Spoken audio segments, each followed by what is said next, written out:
Bharatiya Janata party के प्रदेश अध्यक्ष माननीय सम्राट चौधरी आजकल खूब बड़े नेता बने हुए हैं, लेकिन सम्राट चौधरी भारतीय जनता पार्टी के किनारे लगने से पहले कितने घाट का पानी पी कर आए हैं, भारतीय जनता पार्टी के घाट लगने से पहले कितने घाटों का खाक छान कर आए हैं, इसी पर आज हम चर्चा करेंगे। जिस तरीके से सम्राट चौधरी अपने सर पर मुरेठा बांध कर ये कहते हैं कि हम भारतीय जनता पार्टी के कार्यकर्ता हैं, हम भारतीय जनता पार्टी के नेता हैं, नीतीश कुमार को गद्दी से हटाएंगे।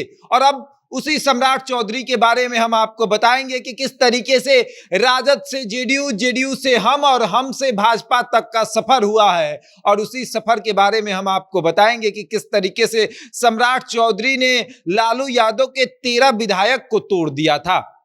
सब कुछ बताएंगे आपको, लेकिन उसके पहले नमस्कार, मेरा नाम शशांक पांडे है। आप जनता जंक्शन पर मुझे देख रहे हैं, कैमरे के पीछे विशाल खड़े हैं। और आज सम्राट चौधरी भारतीय जनता पार्टी के घाट लग चुके हैं, यानी कि अब वो पूरी तरीके से निश्चिंत हैं, स्वस्थ हो चुके हैं कि अब हम भारतीय जनता पार्टी में रहेंगे। भाई क्यों नहीं हो सकते हैं, प्रदेश अध्यक्ष हैं, मुख्यमंत्री के प्रबल दावेदार हैं, और अब लोग कह रहा है कि सम्राट चौधरी बड़े नेता बन चुके हैं। लेकिन उसके पहले सम्राट चौधरी राजद, राजद से जेडीयू, जेडीयू से हम और हम से बीजेपी तक का उन्होंने सफर किया है। और इसी सफर के बारे में हम आपको सब कुछ बताएंगे कि किस तरीके से सम्राट चौधरी जो है अब भारतीय जनता पार्टी में प्रदेश अध्यक्ष बने हुए हैं, लेकिन किसी जमाने में वो लालू यादव के करीब हुआ करते थे। राजनीतिक सफर की भी बात करेंगे।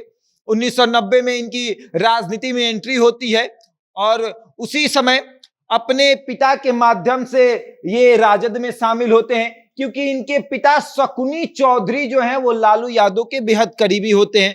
तो पिता के माध्यम से इनकी राजनीति में एंट्री होती है और उसके बाद राबड़ी देवी की सरकार में इनको बिना एमएलसी, बिना विधायक के मंत्री पद दे दिया जाता है।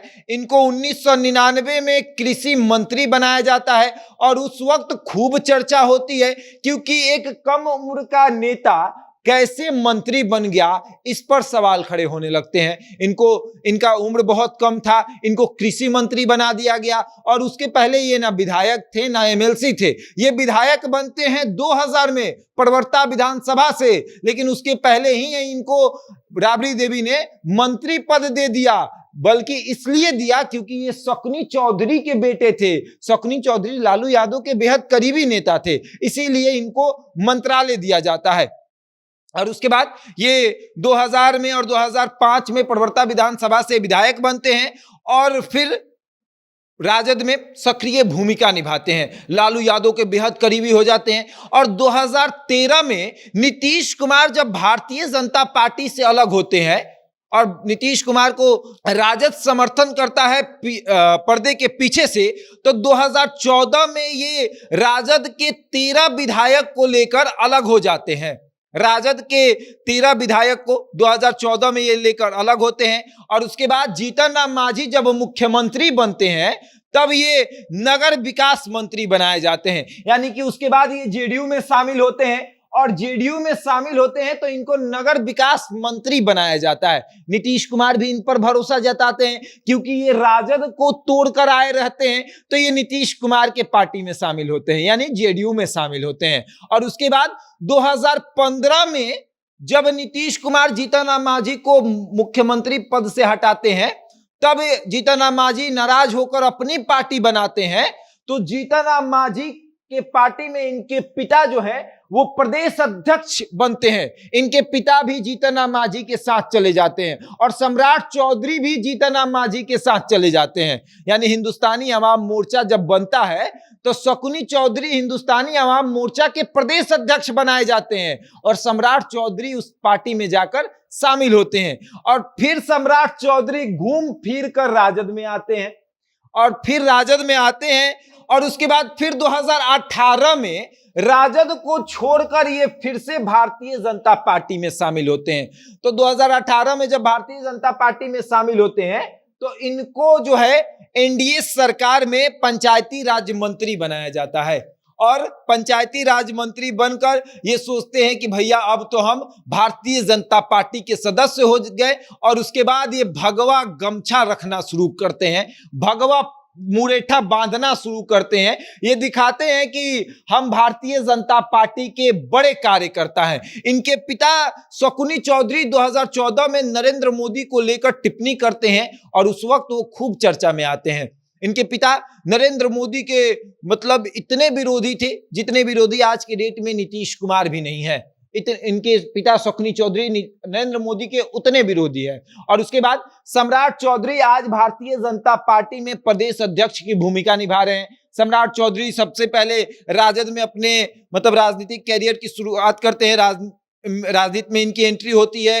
राजद से जेडीयू में जाते हैं, जेडीयू से हम में जाते हैं, हम से फिर राजद में जाते हैं और राजद से फिर भाजपा में जाते हैं। तब सम्राट चौधरी को प्रदेश अध्यक्ष की भूमिका में रखा जाता है और इसके पीछे 2-3 बड़ी वजह है।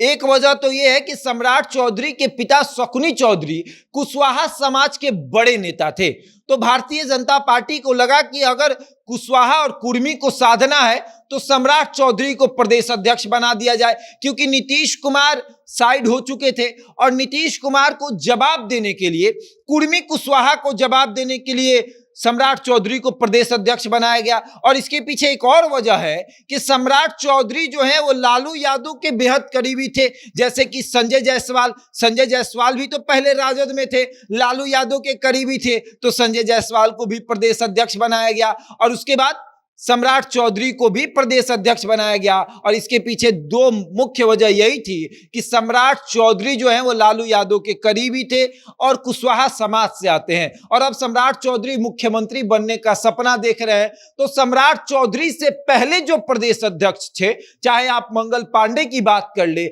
या फिर नित्यानंद राय की बात कर ले या फिर संजय जायसवाल की बात कर ले, और अब सम्राट चौधरी मुख्यमंत्री बनने का सपना देख रहे हैं, तो भारतीय जनता पार्टी इसके पूर्व में किसी भी प्रदेश अध्यक्ष को मुख्यमंत्री बनने का सपना नहीं दिखाती है। हालांकि सम्राट चौधरी अपने तरीके से खूब जोर लगा रहे हैं कि अगर ऐसा कुछ हो जाएगा तो हम मुख्यमंत्री बन जाएंगे। अब आगे देखिए, क्या वाकई में सम्राट चौधरी को 2025 में भारतीय जनता पार्टी मुख्यमंत्री का उम्मीदवार बनाती है या नहीं। बहरहाल इसके बारे में इतना ही। बने रहे हमारे साथ और देखते रहे जनता जंक्शन।